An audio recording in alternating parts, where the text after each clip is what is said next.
رادھیکا اپنے ماں باپ کے ساتھ انڈیا سے کروڈون منتقل ہو رہی تھی۔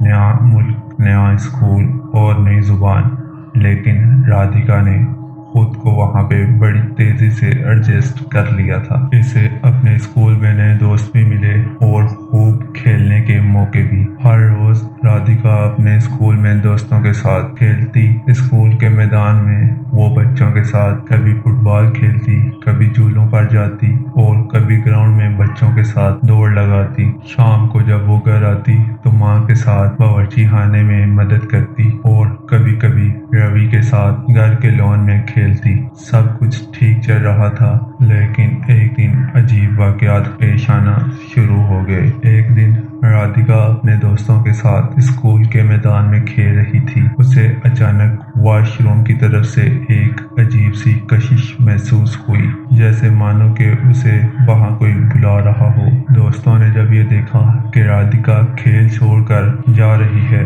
تو دوستوں نے آواز لگائی، رادھیکا کہاں جا رہی ہو؟ رادھیکا نے بغیر پلٹے کہا، واش روم جا رہی ہوں، ابھی آتی ہوں۔ جب وہ واش روم کے قریب پہنچی تو اسے ایک عجیب سی سرد ہوا محسوس ہوئی۔ اندر جاتے ہی اسے ایسے لگا جیسے کوئی اسے دیکھ رہا ہو۔ وہ جلدی سے ہاتھ دھو کر باہر نکلنے لگی، مگر اس کی نظر ایک آئینے پر پڑی۔ آئینے میں اسے ایک عجیب اور پراسرار بوڑھی عورت نظر آئی۔ وہ عورت لمبے بالوں اور سرخ آنکھوں والی تھی۔ رادھیکا نے چیخ ماری اور جلدی سے باہر بھاگ گئی۔ اس نے یہ واقعہ کسی کو نہ بتایا، مگر اس کے بعد وہ واش روم میں جانے سے ڈرنے لگی۔ گھر پہنچ کر رادھیکا کے چہرے پر خوف کے اثرات نظر آ رہے تھے، لیکن رادھیکا کی ماں نے سوچا کہ شاید اسکول کا دن تھکا دینے والا تھا۔ شام کو رادھیکا اپنے پاپا کے ساتھ باغیچے میں کھیلنے نکلی۔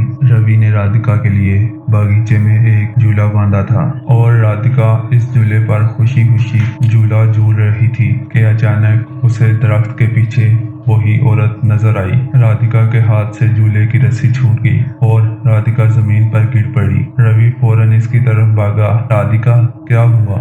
رادھیکا ڈرتے ہوئے کہنے لگی، پاپا وہی عورت، ہاں وہی عورت، وہ عورت پھر سے آئی تھی۔ روی نے اسے تسلی دی کہ کچھ نہیں ہوا، شاید اسے کوئی وہم ہوا ہے، لیکن رادھیکا کے دل میں خوف بیٹھ چکا تھا۔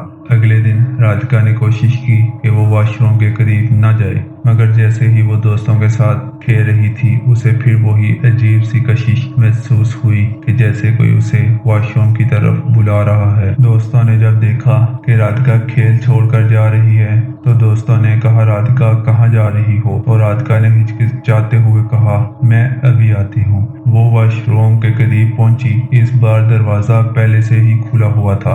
واش روم کے اندر جانے پر اسے سرگوشیاں سنائی دی، جیسے کوئی اسے اپنے پاس بلا رہا ہو۔ جیسے ہی اس کی نظر آئینے پر پڑتی ہے، اسی عورت کو وہ آئینے میں دیکھتی ہے، لیکن اس بار اس کی مسکراہٹ زیادہ خوفناک نظر آ رہی تھی۔ اچانک عورت آئینے سے نکل کر رادھیکا کی طرف بڑھتی ہے۔ رادھیکا نے دروازے کی طرف بھاگنے کی کوشش کی، مگر دروازہ بند ہو چکا تھا۔ اس نے چیخ مارنے کی کوشش کی، لیکن اس کی آواز جیسے گلے میں پھنس گئی ہو۔ اس رات جب رادھیکا گھر واپس آئی وہ بدلی ہوئی تھی۔ اس کے ماں باپ نے محسوس کیا کہ وہ غیر معمولی حد تک خاموش ہے اور الگ تھلگ ہو چکی ہے۔ وہ اب نہ کھیلتی ہے نہ ہنستی ہے۔ رادھیکا کے ماں باپ نے سمجھا کہ شاید یہ نئی جگہ کی وجہ سے ہو رہا ہے، لیکن حقیقت کچھ اور ہی تھی۔ رات کو جب سب سو رہے تھے، رادھیکا کی ماں نے رادھیکا کے کمرے سے آوازیں سنی۔ وہ دبے قدموں چل کر رادھیکا کے کمرے میں گئی اور اس نے دیکھا کہ رادھیکا اپنے بستر پر نہیں ہے۔ رادھیکا آئینے کے سامنے کھڑی ہے اور آئینے میں وہی عورت رادھیکا کے ساتھ باتیں کرتی نظر آ رہی ہے۔ رادھیکا آہستہ آہستہ آئینے کے اندر داخل ہو رہی تھی۔ رادھیکا کی ماں چیخنے لگی، رادھیکا رک جاؤ، لیکن رادھیکا نے کوئی رد عمل نہیں دیا اور رادھیکا غائب ہو چکی تھی۔ اس کے بعد رادھیکا کبھی واپس نہیں آئی۔ آج بھی کروڈون کے اس اسکول کے بچے کہتے ہیں کہ واش روم سے رادھیکا کی آوازیں آتی ہیں اور آئینے میں ایک خوفناک عورت کے ساتھ ایک بچی کی جھلک نظر آتی ہے، اور یہ وہی بچی ہے جو آئینے میں جانے کے بعد کبھی واپس نہیں آئی۔